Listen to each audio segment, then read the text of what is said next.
Ya, Assalamualaikum warahmatullahi wabarakatuh. Salam berkah untuk kita semua. Kembali dengan saya di channel Kang Mas Rohan, Guru Pelarisan.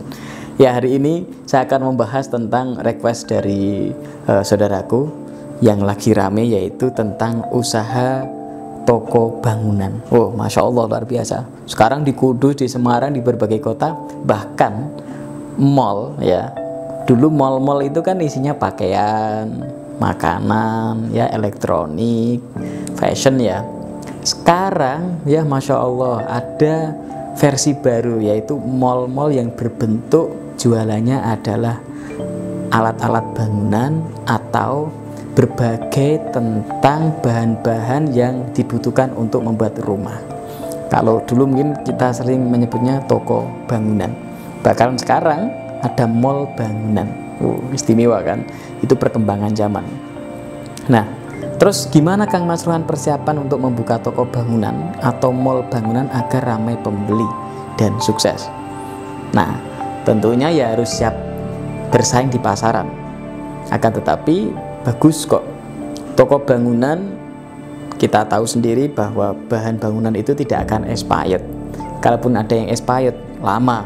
Beda kalau dengan makanan ya, atau restoran misalkan jual makanan, jual bahan makanan itu kan ada expirednya, dan expirednya biasanya cepat. Nah, kalau bahan material bangunan kadang tidak ada expirednya, kalaupun ada expirednya itu masih lama atau kadang berpuluh-puluh tahun atau bertahun-tahun. Sehingga yang terpenting apa? Nah, itu bagi Anda yang mau memulai persiapan usaha toko bangunan agar ramai pembeli ya, supaya bagus ya, yang pertama manajemennya ditata dulu. Karena sekarang toko bangunan lebih modern, bahkan bisa jadi mall. Harus manajemen apa? Stok barang. Jadi kalau toko bangunan stok barangnya tidak update, tidak versi terbaru, atau tidak mengikuti perkembangan zaman alias jadul atau modelnya ketinggalan, ya Anda akan kalah dengan toko yang lain. Jadi manajemen yang pertama ya harus ditata. Satu, manajemen stok barangnya yang lengkap, yang bagus, dan terkini atau update, mengikuti perkembangan zaman. Sekarang lagi zamannya model rumah minimalis, ya sediakan beberapa bahan yang project minimalis.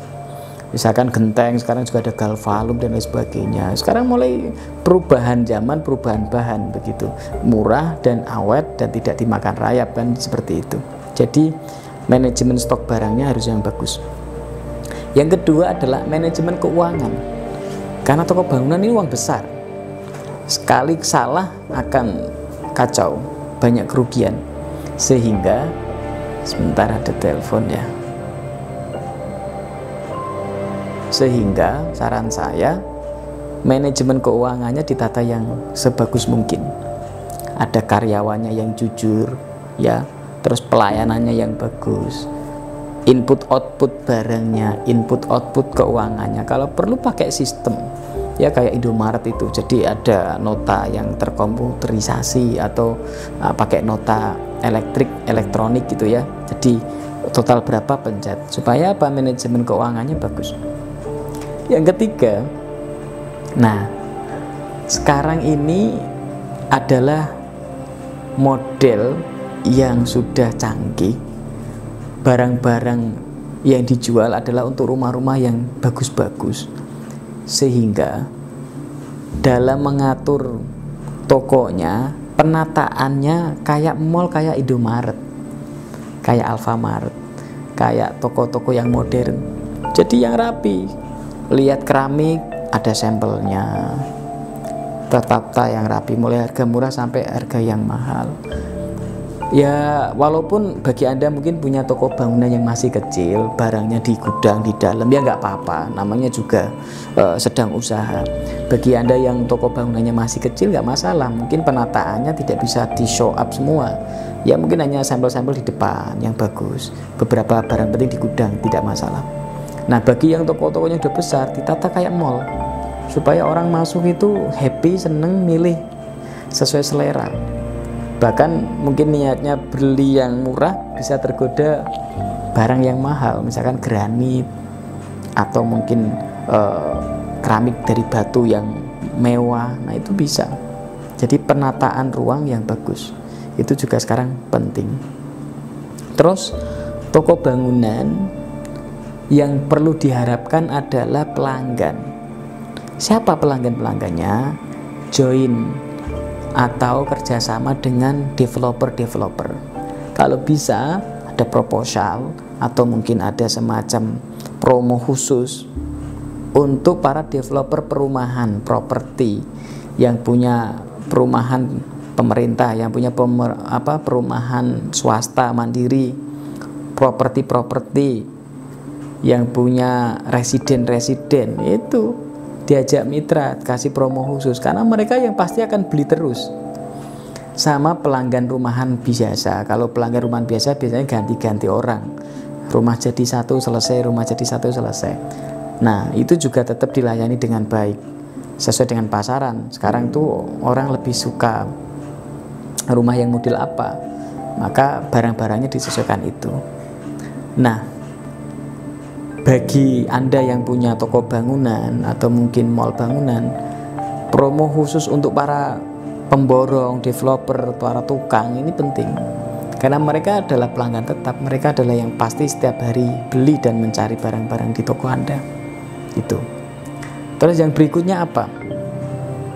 Toko bangunan itu walaupun barangnya barang-barang keras ya, barangnya barang, kadang juga ada barang kotor, pasir dan sebagainya, akan tetapi penataan kebersihan juga penting. Jadi misalkan barang yang sudah gak kepake, mending ditaruh di gudang atau dilelang. Jadi tampilkan barang-barang yang memang bagus kualitasnya, tampilkan barang-barang yang memang masih layak, dan kualitas barang perlu dijaga. Kalau memang ada barang-barang yang kualitas rendah, harga murah, ya disampaikan kepada pelanggan bahwa yang ini murah, ya kualitasnya rendah. Dan kasih contoh juga barang-barang yang kualitasnya bagus, harganya bersaing, sehingga kualitas barang itu juga sebagai ukuran penting supaya pelanggan tidak kecewa. Jangan sampai berbohong, misalkan kualitasnya jelek, Anda bilang ini bagus, murah. Jangan, ya ada barang ada harga lah. Kalau memang faktanya barangnya murah, kualitasnya jelek, ya sampaikan apa adanya supaya pelanggan tidak kecewa. Kalau perlu malah ada karyawan yang memang paham tentang pertukangan, paham tentang masang barang-barang itu, sehingga kalau ada pembeli itu yang bingung-bingung bisa diarahkan oleh karyawan Anda. Oh bagusnya yang ini, biasanya kombinasinya ini, warnanya pakai ini, maka seneng itu. Semacam ada konsultan proyek. Makanya pilih karyawan yang pintar itu juga penting, baik yang jujur maupun yang pintar. Yang jujur supaya tidak korupsi, yang pintar ini supaya layanannya bagus. Kalau ada pembeli bisa tepat sasaran, bisa memberikan bimbingan atau mungkin saran-saran barang apa saja yang perlu dibeli. Dan yang terakhir ya tentunya berdoa kepada Allah Subhanahu wa taala, berdoa kepada Tuhan yang Maha Kuasa. Ya supaya laris dagangannya, sukses, harus memperbaiki kekuatan spiritualnya. Jadi ada kecerdasan intelijensi, ada kecerdasan emosional, ada kecerdasan spiritual. Nah, di ranah yang tadi saya sampaikan itu adalah termasuk kecerdasan intelijensi dan emosional, pelayanan dan sebagainya. Tapi ada yang ketiga harus juga dimiliki, yaitu kecerdasan spiritual. Apa? Ya Anda yang punya toko bangunan, Anda yang punya mall bangunan, ya tentunya ikhtiar secara rohani, ikhtiar secara batin, berdoa tengah malam, mendekatkan diri kepada Tuhan, ya banyak amal, banyak sedekah, ngamalkan wirid, ya wirid pelarisan, wirid tasbih, karomah pelarisan dan lain sebagainya, atau mengamalkan ijazah-ijazah ilmu untuk mendatangkan rezeki. Dan ya doa bersama, amal jariyah dan lain sebagainya, itu akan membuka pintu rezeki yang lebih luas sehingga toko bangunan Anda sukses dan laris dan berkembang, jadi barokah, manfaat dunia dan akhirat. Terima kasih dari saya Kang Mas Rohan. Assalamualaikum warahmatullahi wabarakatuh.